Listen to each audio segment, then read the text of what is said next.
بسم اللہ الرحمن نے اسلام پر کون سے اعتراضات کیے تھے جن کے جوابات میں اللہ تعالیٰ نے یہ آیت نازل کی ہے۔ اب انہوں نے کہا، یہودیوں نے پہلا اعتراض کیا کہ مسلمان اگر ملت ابراہیمی پر ہیں تو پھر اونٹ کا گوشت کیوں نہیں کھاتے اور ان کا دودھ کیوں نہیں پیتے، اونٹنیوں کا۔ اور ان کا دوسرا اعتراض تھا کہ مسلمانوں نے قبلہ کیوں تبدیل کیا ہے جبکہ پہلا تھا نا بیت المقدس۔ یہ ان کے اعتراض تھے۔ اس میں سے ایک پہلا اعتراض، اللہ تعالیٰ کہتے ہیں تمام کھانے بنی اسرائیل کے لیے حلال تھے مگر جو یعقوب نے اپنی جان پر خود حرام کر لیے۔ تو یہاں پر ہمیں یہ چیز پتہ چلتی ہے کہ بنی اسرائیل پر حرام کی گئی تھیں، اس لیے انہوں نے بھی کیا کیا کہ اس کا ارتکاب کیا۔ اب سورہ انعام میں بھی اللہ رب العزت نے کہا، ان لوگوں پر جو یہودی بن گئے ہم نے ہر ناخن والے جانور کو حرام کر دیا تھا، گایوں کو، بکریوں کو، اور ان میں سے ان پر ان دونوں کی چربیاں بھی حرام کر دی سوائے اس کے جو ان دونوں کی پیٹھوں پر یا آنتڑیوں پر انہوں نے اٹھایا ہو، جو کسی ہڈی کے ساتھ ملی ہوئی ہو۔ یہ ہم نے انہیں ان کی سرکشی کی وجہ سے سزا دی تھی۔ اب یعقوب علیہ السلام نے جو اپنے پر حرام کیا تھا، انہیں تو سکن کا پرابلم تھا، تو انہوں نے کچھ ٹائم کے لیے گوشت سے صرف پرہیز کے لیے، ٹھیک ہے، ورنہ نبی جو ہے وہ خود سے حلال حرام نہیں کرتے، شریعت کیونکہ اللہ تعالیٰ ہی بناتے ہیں۔ تو یہاں پہ اللہ تعالیٰ کہہ رہے ہیں کہ جو انہوں نے کیا تھا وہ یہ نظر مانی تھی انہوں نے کہ اگر اللہ تعالیٰ مجھے شفا دے دے میں کھانے پینے کی سب سے پیاری چیز کو چھوڑ دیتا ہوں، ٹھیک ہے۔ جب انہیں صحت ملی تو انہوں نے اونٹ کا گوشت اور دودھ چھوڑ دیا، تو یعقوب کی اولاد نے بھی اسی طریقے کو اپنا لیا، لیکن اللہ تعالیٰ نے اس کو حرام نہیں کیا تھا۔ اللہ تعالیٰ کہتے ہیں کل فاتو بتوراتی فتلوہا ان کنتم صادقین، آپ کہہ دیں تورات لاؤ پھر تم اس کو پڑھو اگر تم سچے ہو۔ کھانے پینے کی اشیاء کے بارے میں بنی اسرائیل کی اس غلط فہمی کو دور کیسے کیا گیا؟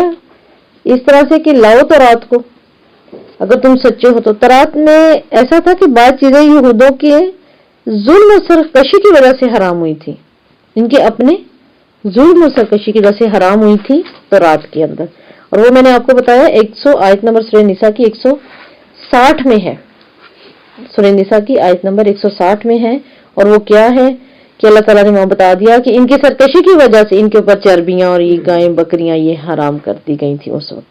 پھر سیدنا ابراہیم کے زمانے میں وہ چیزیں حرام نہیں تھیں، ٹھیک ہے جی، سیدنا ابراہیم کے زمانے میں وہ چیزیں حرام نہیں تھیں۔ سیدنا یعقوب نے خود اپنے اوپر ان دونوں چیزوں کو حرام کیا تھا۔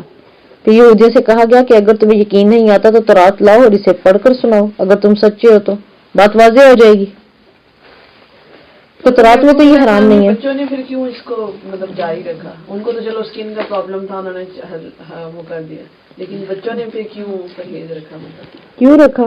یہ بنی اسرائیل چلتا تو آ رہا ہے، ساری سرکشیاں اپنی بدل گئے نا بیچ میں آ کے، نسل آ گئی، ٹھیک ہے۔ اب ترمذی کی حدیث میں ابن عباس سے روایت ہے، یہودیوں نے نبی کریم صلی اللہ علیہ وسلم سے سوال کیا یعقوب نے اپنے لیے کس چیز کو حرام کیا تھا؟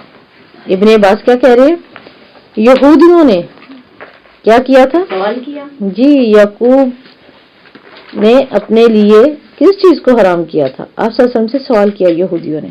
آپ صلی اللہ علیہ وسلم نے فرمایا وہ بادیہ میں رہتے تھے، انہیں عرق نساء کی بیماری ہو گئی، انہیں بطور علاج یہی سمجھ میں آیا کہ اونٹ کا گوشت اور دودھ چھوڑ دوں، چنانچہ جب انہوں نے اسے اپنے پر حرام کر لیا تو یہودیوں نے کہا کہ آپ نے تو سچ کہا۔ یہ بات انہوں نے مانی تو احمد کی روایت سے پتہ چلتا ہے کہ انہوں نے دونوں چیزوں کو بطور نظر مانا ہوا تھا، ٹھیک ہے، اپنے اوپر حرام نہیں کر لیا ہوا تھا، اونٹ کے گوشت کو کیا تھا۔ جی، آیت نمبر 94 فمن افترى على الله الكذب فمن افترى فرایا فری خود ساختہ، کس کا بتایا آپ نے؟ افطارا، جی افطارا، ٹھیک ہے، اس کا کیا ہے؟ فرایا، آیت نمبر 94 خود ساختہ کو کہتے ہیں۔ تو اللہ تعالیٰ کہتے ہیں پھر جس نے اس کے بعد بھی اللہ تعالیٰ پر جھوٹ باندھا تو وہی لوگ ظالم ہیں۔ یہاں جھوٹ بولنے سے کیا مراد ہے؟ فارایا، جی، اور یہاں جھوٹ بولنے سے کیا مراد ہے؟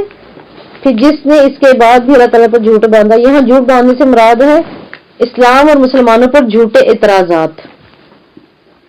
من بعد ذالک، اس کے بعد بھی اللہ تعالیٰ کی طرف سے حق واضح ہو جانے کے بعد بھی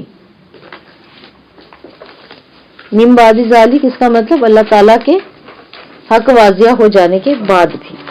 فاولئک هم الظالمون یہی لوگ ظالم ہیں. اب ظالموں کا ظلم کیا ہے؟ ظالموں کا ظلم یہاں کیا ہے کہ وہ سچائی پر پردہ ڈال دیتے ہیں. یہی ہو گیا نا ظالموں کا ظلم کہ وہ سچائی پر پردہ ڈال دیتے ہیں, اللہ پر جھوٹ باندھ دیتے ہیں, جھوٹے اعتراضات کرتے ہیں, سچائی کو تسلیم نہیں کرتے. اور پھر اس سے بھی بڑا ظلم کیا ہو سکتا ہے کہ ایک آدمی کو اللہ تعالیٰ کی کتاب کی روشنی میں فیصلہ کرنے کی دعوت دی جاتی ہے, الحمدللہ, اور وہ عناد اور تکبر اور سرکشی کی بنا پر انکار کر دے. یہ اس سے بھی بڑا ظلم ہے نا. ایک آدمی کتاب کی روشنی میں ہدایت, بالکل, اس کو کتاب کی روشنی میں فیصلہ کرنے کی جب دعوت دی جاتی ہے, اللہ تعالیٰ نے کہا لاؤ کتاب پڑھ کے دیکھو کیسا تھا کہ وہ حرام ہے یہ چیزیں, جاتی ہے تو وہ اپنی سرکشی اور اناد کی وجہ سے پھر انکار کر دیتے ہیں. اسی بنیاد پر سے پھر انکار کرتے ہیں, ورنہ سچ تو پھر سامنے واضح ہو جائے نا. تو یہاں پر اللہ تعالیٰ پر جھوٹ باندھ کر انسان کس پر ظلم کرتا ہے؟ اپنی ذات پر ظلم کرتا ہے.